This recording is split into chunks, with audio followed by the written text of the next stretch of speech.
মানসিক স্বাস্থ্য বলতে আমরা বুঝি একজন মানুষ মানসিক রোগে আক্রান্ত হননি, তার মানসিক স্বাস্থ্য কিভাবে রক্ষা করতে হবে যাতে তিনি নতুনভাবে মানসিকভাবে অসুস্থ হয়ে না পড়েন, যেগুলোকে আমরা বলি প্রতিষেধক। এক কথায় বলতে গেলে আমাদের অনেক শারীরিক রোগ আছে যেগুলোতে আগে থেকেই প্রতিষেধক বা টিকা নিলে তার মধ্যে আর ওই রোগটি দেখা যায় না, কিন্তু মানসিক রোগের ক্ষেত্রে এ ধরনের কোনো প্রতিষেধক নেই যে প্রতিষেধকের মাধ্যমে একজন ব্যক্তি কখনোই মানসিক রোগে আক্রান্ত হবেন না। কতগুলো কর্মকাণ্ডের সমষ্টি একজন মানুষকে মানসিকভাবে সুস্থ রাখতে সাহায্য করে। একজন শিশু যে পরিবারে জন্ম নেয় সে শিশু থেকে আত্মনির্ভর হওয়া পর্যন্ত যে কোনো সময়ে তিনি মানসিক রোগে আক্রান্ত হতে পারেন। তাহলে আমরা সেক্ষেত্রে তিনি যে শিশুকাল থেকে বড় হচ্ছেন, প্রতিটা স্তরে আমাদের পরিবেশ, মানসিক স্বাস্থ্য বান্ধব পরিবেশ যদি বজায় রাখা যায় তাহলে সেক্ষেত্রে তিনি মানসিক সুস্থ থাকতে পারেন।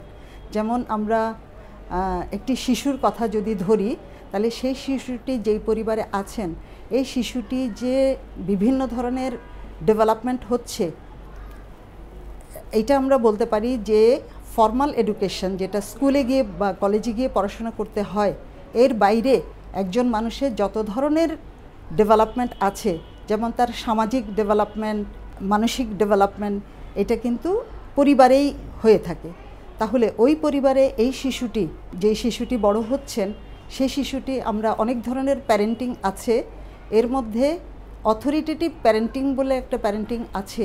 তার প্যারেন্টিংটা যে আমি বলছিলাম যে অথরিটেটিভ প্যারেন্টিং, এই পদ্ধতিতে যদি একজন শিশুকে বড় করেন তাহলে এই শিশু ভবিষ্যতে অনেক উন্নতি করতে পারবে, তার লক্ষ্য অর্জন করতে পারবে। এছাড়াও ঘরের পরিবেশ এমন হওয়া উচিত যে এই বাচ্চা যেন সুন্দর একটা পরিবেশ পায়, সেখানে বাবা মার এবং পরিবারের অন্য সদস্যদের মধ্যে খুব সুন্দর শান্তি যদি বজায় থাকে।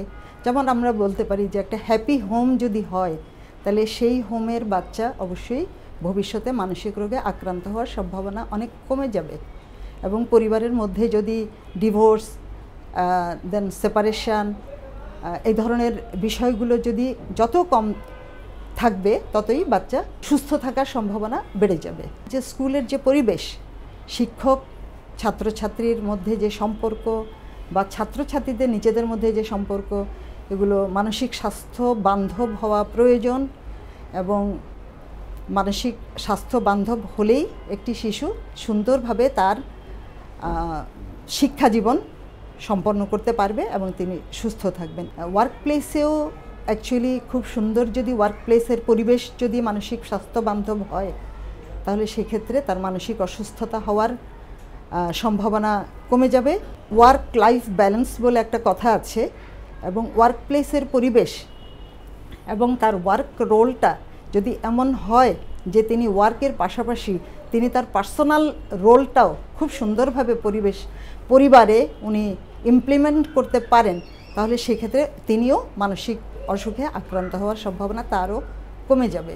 এরপর তার বৈবাহিক জীবন, সেখানেও যতখানি সম্ভব ভালো যদি সম্পর্ক বজায় রেখে তিনি চলতে পারেন তাহলেও মানসিক অসুস্থতার সম্ভাবনা কমে যাবে।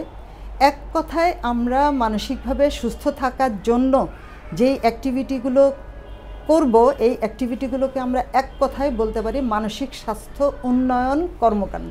মানসিকভাবে সুস্থ হওয়ার জন্য আসলে খুবই প্রয়োজন তার একটা টাইম ম্যানেজমেন্ট বা রুটিন করে চলা, এবং সেই রুটিনের মধ্যে পর্যাপ্ত পরিমাণে ঘুম, এবং অবশ্যই সেই ঘুমটা রাতের বেলায় হতে হবে, এবং সেটা ন্যূনতম 7 থেকে 8 ঘন্টা হওয়া উচিত। পেশাগত কাজের জন্য যদি 8 থেকে 9 ঘন্টা আমরা হিসাব করি তাহলে বাকি আর যে 6 থেকে 7 ঘন্টা থাকছে সেই 6 থেকে 7 ঘন্টায় আমরা অবশ্যই সেখানে বিশ্রাম, বিনোদন, ব্যায়াম, যেমন শারীরিক মানসিক ব্যায়াম, বিভিন্ন ধরনের দায়িত্ব পালন, এগুলো যদি তিনি করেন, যেমন সেটা সামাজিক দায়িত্ব পালনও হতে পারে, সামাজিক দায়িত্ব পালন বা আত্মীয় স্বজনের প্রতি দায়িত্ব পালন, এভাবে যদি উনি তার জীবন পরিচালনা করেন, তবে সেক্ষেত্রে আমরা বলতে পারি যে তিনি মানসিকভাবে অনেকটাই সুস্থ থাকবেন এবং মানসিক রোগে আক্রান্ত হওয়ার সম্ভাবনা তার অনেকটাই কমে যাবে।